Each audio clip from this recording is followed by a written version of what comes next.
तो आज हम एक्सप्लेन करने वाले हैं ईदेन मुरली मूवी को। कहानी के स्टार्ट में हम देखते हैं कि ईदेन की शादी की तैयारी हो रही है और उसकी माता पिता भी नहीं है, उसका सिर्फ एक अंकल है। शादी से कुछ दिन पहले ही वो अमेरिका गया हुआ था। अगर वो कल सही वक्त पे नहीं पहुंचा तो उसकी शादी भी नहीं हो पाएगी। इसी टेंशन में उसके अंकल होते हैं। उसके बाद सीन कट होता है और उसके दोस्तों को भी देखते हैं और वो सभी लोग एयरपोर्ट जाने के लिए तैयार भी होते हैं। शुभ मुहूर्त से पहले गाँव पहुँचना बहुत ही जरूरी होता है। जब वो फ्लाइट में बैठते हैं, पास में खड़ी एक आदमी से उसका फोन एक्सचेंज हो जाता है। ईदेन गलती से उसका फोन उठा लेता है और फिर सॉरी बोल के वापस भी कर देता है। उस आदमी का नाम सूर्या होता है। ईदेन वहाँ उससे पहचान बढ़ाता है। लंबा सफर होने की वजह से ईदेन के दोस्त सूर्या को उसकी कहानी बताने लगती है। 1998 का दौर था। ईदेन के दो दोस्त भी थे, प्रभु और डेविड। स्कूल के दिनों में चाहे उसके दोस्त कितने भी बेवकूफी भरे बातें कर ले, ईदेन आंख बंद करके यकीन कर लेता था। टीवी पर हीरो हीरोइन को किस करते हुए देखकर उसके दोस्तों ने उससे कहा था कि अगर लड़का और लड़की किस करे तो लड़की प्रेग्नेंट भी हो जाती है और मासूम ईदेन ने इस बात पे भरोसा भी कर लिया था। जब उसने अपने सीनियर से एक डाउट पूछा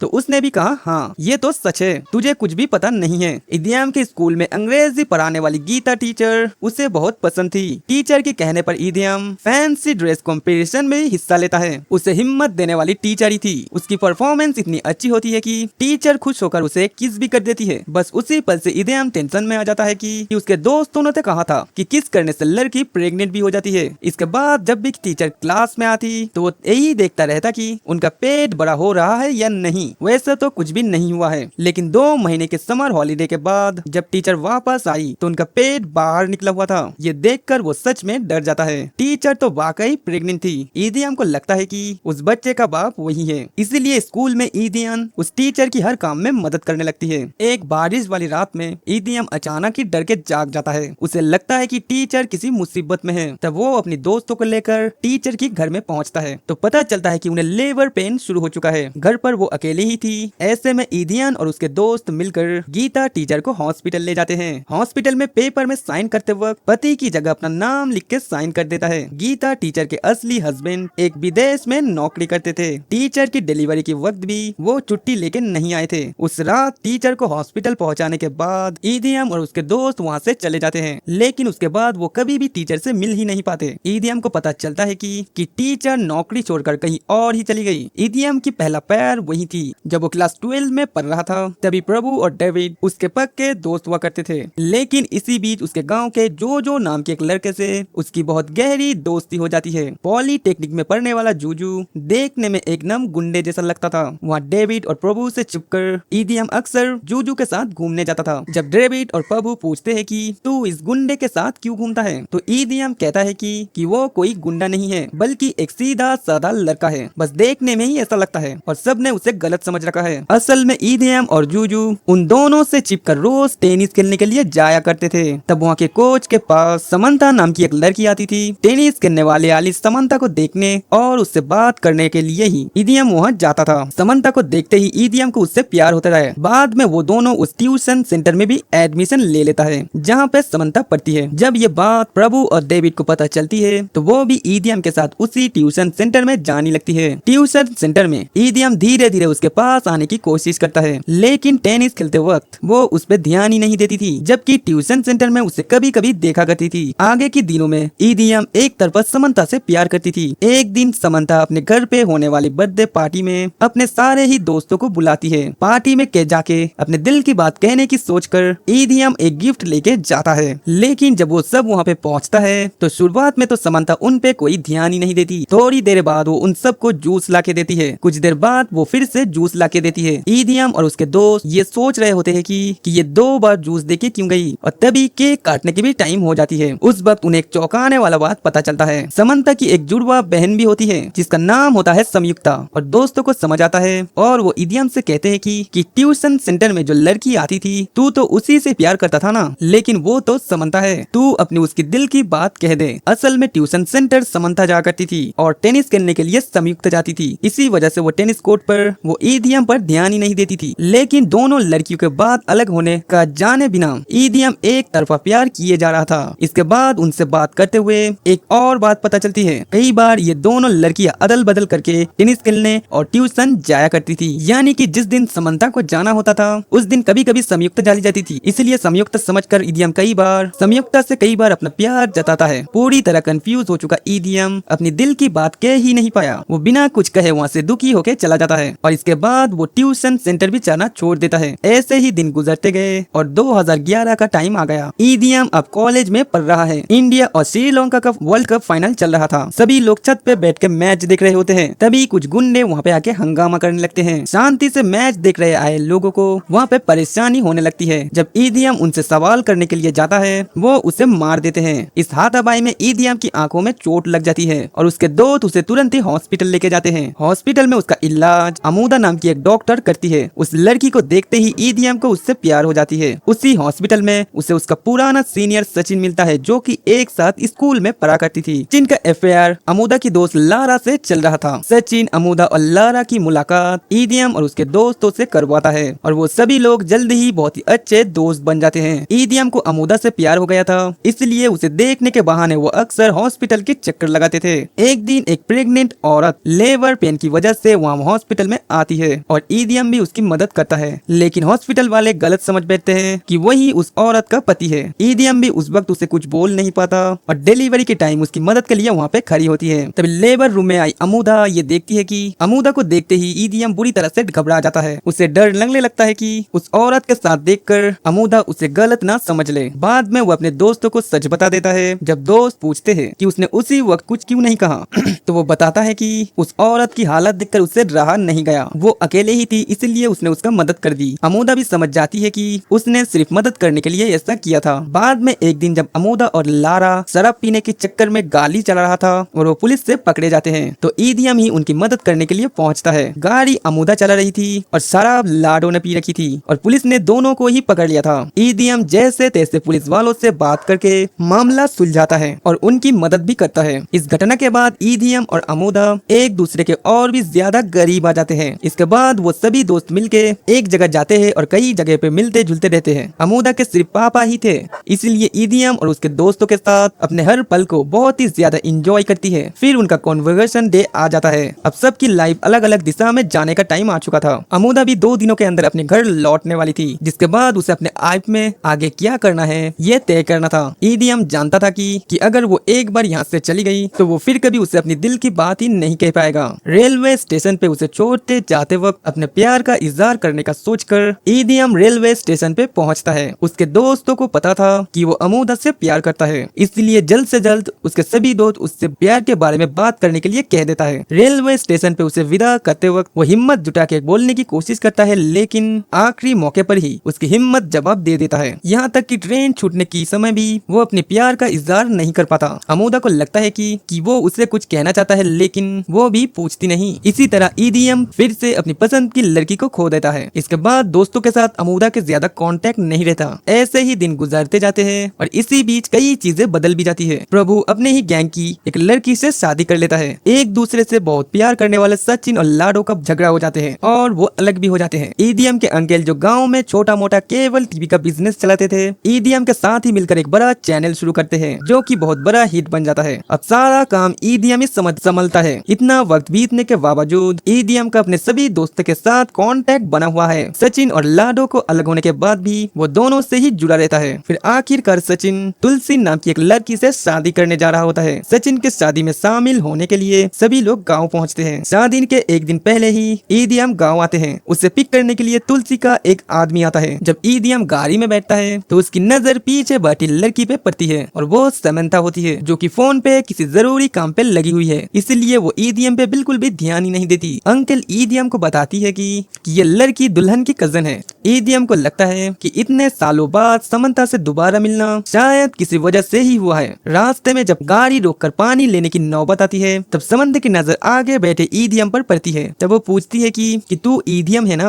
और फिर वो हाँ में जवाब देता है। जब वो पूछता है कि तुम संयुक्ता हो या समंथा, तब वो बताता है कि वो समंथा है। जब वो पूछता है कि वो क्या कर रही है तो वो समंथा बताती है कि वो नासा में काम कर रही है और वो एक इंजीनियर और एक एस्ट्रोनॉट भी है जो स्पेस रिसर्च कर रही है और फिलहाल एक बड़े मिशन पे भी है। वो बताती है कि वो सिर्फ शादी के लिए ही छुट्टी लेके आई है क्योंकि तुलसी उसकी कजन सिस्टर है। जब ईडीएम पूछता है कि तुम्हारी जुड़वा बहन संयुक्ता कहाँ है, तब वो बताती है कि उसकी शादी हो गई, उसके बच्चे भी है और वो बाहर रहती है। इस तरह से समांता के वक्त शादी वाले घर में जाते वक्त ईडीएम को सचिन का कॉल आता है। सचिन ने नशे में लाडो को भी इनवाइट कर दिया था। अब लाडो बहुत ही ज्यादा गुस्से में एयरपोर्ट भी पहुंच चुकी है। सचिन ईडीएम से कहता है कि तुम जैसे तैसे उसे समझा कर यहाँ लेके आओ और ध्यान रखना वो यहाँ आकर शादी में कोई तमाशा ना करे। ईडीएम समंता को लाडो को बारे में सच नहीं बता सकता क्योंकि समंता तो दुल्हन की कजन थी, इसलिए उसने अपने एक दोस्त को पिक करने की बात कहकर उसी गाड़ी से एयरपोर्ट भी चला जाता है। लाडो एयरपोर्ट में बहुत ही ज्यादा गुस्से में होती है। ईडीएम उसे गले लगाकर शांत कहता है और कहता है कि गाड़ी में कहती लड़की को कुछ भी बताना मत, लेकिन समंता सोचती है कि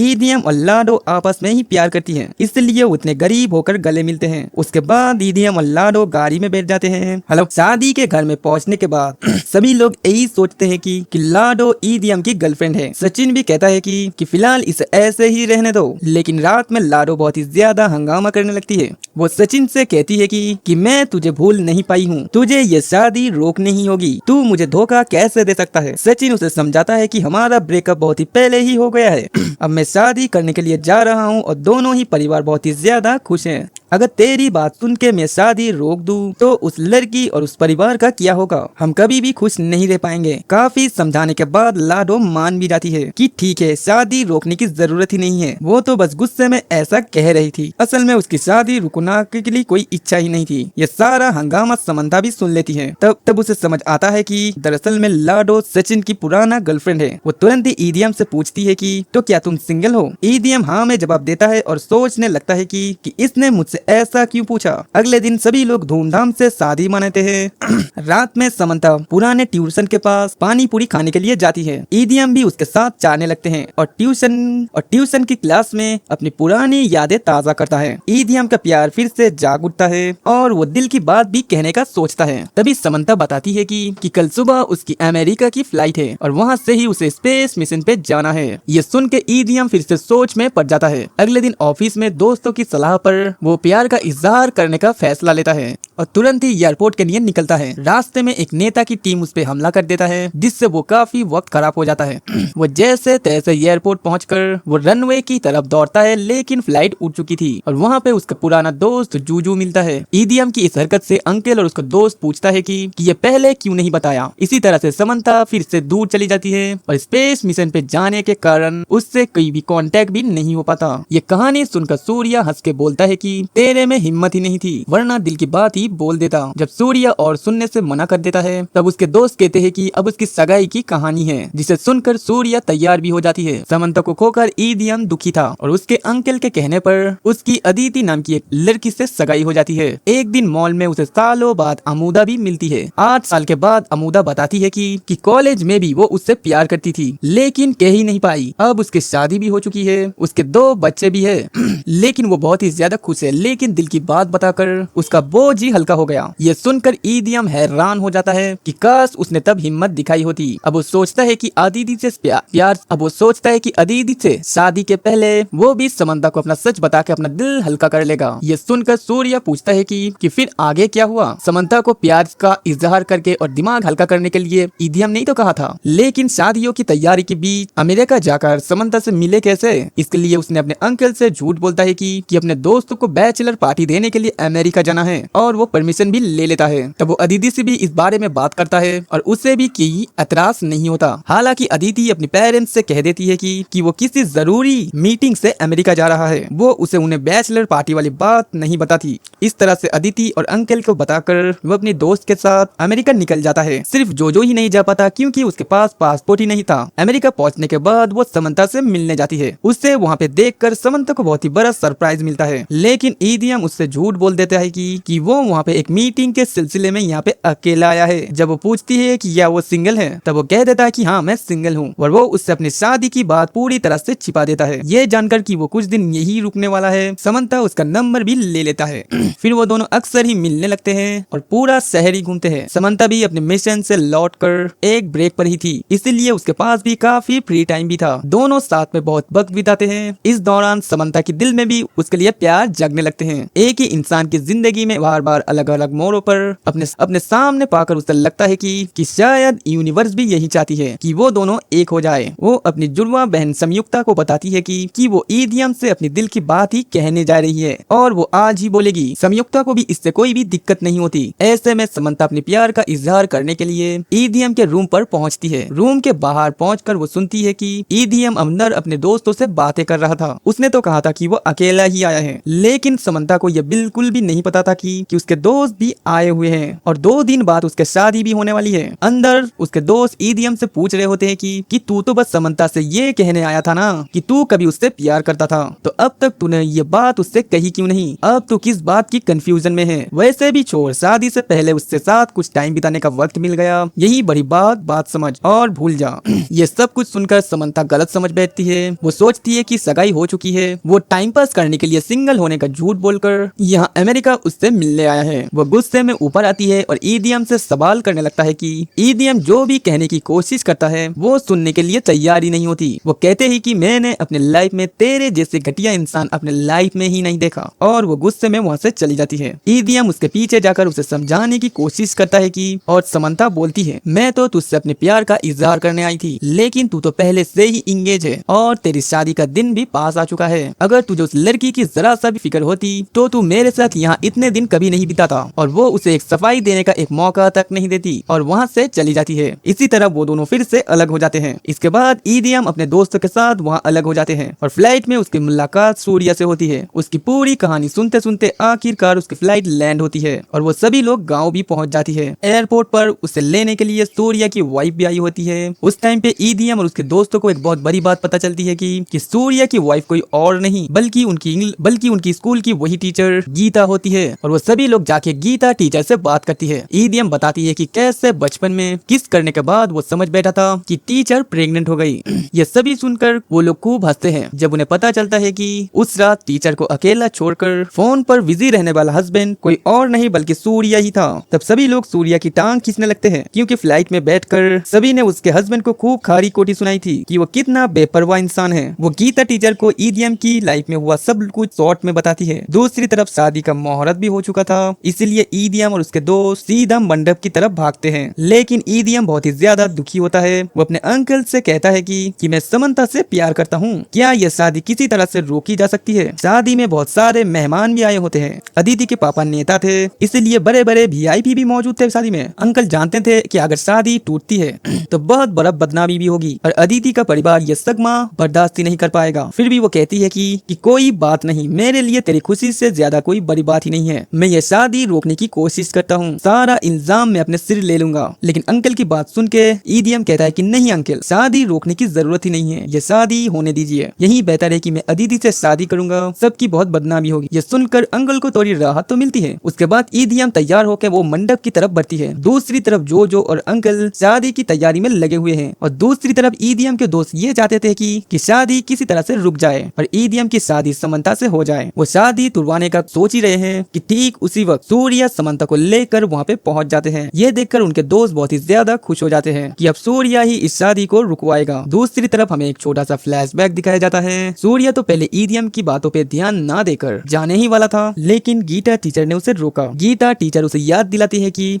सालों पहले जब मैं प्रेग्नेंट थी तो आप भी छुट्टी लेके नहीं आए थे। उस टाइम पे मेरे साथ यही ईदीएम था, उसने कई मामलों में मेरी मदद की, इसलिए इसके एक मामले में आपको भी इसकी मदद करनी चाहिए। जब गीता ने ये कहा तब जाके सूर्या हिम्मत जुटाकर समंता को लेकर मंडप पहुंचा। लेकिन फिर भी वो सभी लोग यही सोच रहे थे कि आखिर यह शादी कैसे रुकवाई जाए। समंता को देख के भी ईदीएम उसे देख के भी चुपचाप मंडप में ही बैठा होता है। उसी वक्त सूर्या जाकर ईदीएम के अंकल से कहता है कि ईदीएम आपसे बहुत ही ज्यादा प्यार करती है, आज आपके लिए वो अपनी सारी खुशियाँ त्याग करके मंडप में बैठा है। जिस लड़की से वो प्यार करता है वो सामने ही खड़ी है, फिर भी वो उसकी तरफ देख तक नहीं रहा। जब सूर्या ने दुखी होकर ये सारी बात कही, अंकल भी पूरी तरफ पिघल गए, ये सोचकर कि उसके लिए वो अपनी जिंदगी का सारी खुशियाँ छोड़ रहा है। उन्होंने हिम्मत की और उन सभा में मौजूद सभी लोगों से कहा कि यह शादी नहीं होगी, कि ईदीएम अदिति से प्यार नहीं करता, वो किसी दूसरी लड़की से प्यार करता है और वो मेरे लिए वो मंडप में बैठा है। अगर यह शादी हो भी गई तो ये दोनों कभी भी खुश नहीं रह पाएंगे। इससे बेहतर यह है कि हम इस शादी को यहीं रोक दे।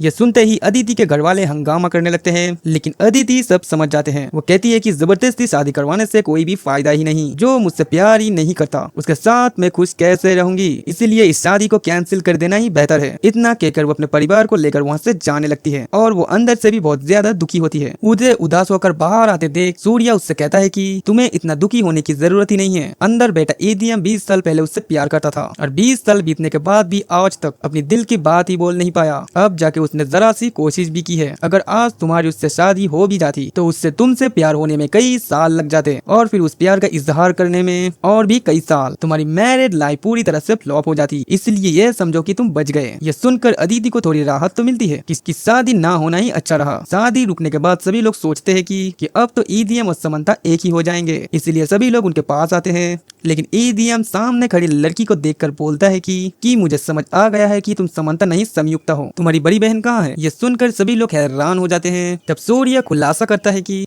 अमेरिका में समंता मौजूद, उसको इतने जल्दी लाना मेरे बस में ही नहीं था, इसलिए मैं उसके जुड़ा बहन संयुक्ता को ले आया। वैसे भी काम तो शादी रुकाना था ना, लेकिन इस बार ईदीएम ने अपने असली समंता को पहचान लिया था। समंता उस वक्त स्पेस में होती है। ईदीएम उसके घर वालों से बात करता है और वो शादी के लिए भी मान ही जाते हैं, लेकिन समंता कहती है कि जब तक ईदीएम खुद अपनी दिल की बात नहीं कहेगा तब वो हाँ ही नहीं बोलेगी। इसके बाद समंता स्पेस से वीडियो कॉल पे जुड़ती है और कहती है अगर तुम अब भी मुझसे आई लव यू बोल दोगे तभी मैं हाँ कहूंगी। ईदीएम हिम्मत जुटा के बोलना शुरू करता है, लेकिन कॉल सिर्फ 40 सेकंड की ही होती है और कटने ही वाली होती है और जैसे ही वो आई बोलता है कॉल कट हो जाती है और इसी के साथ ये मूवी भी यहीं खत्म हो जाती है।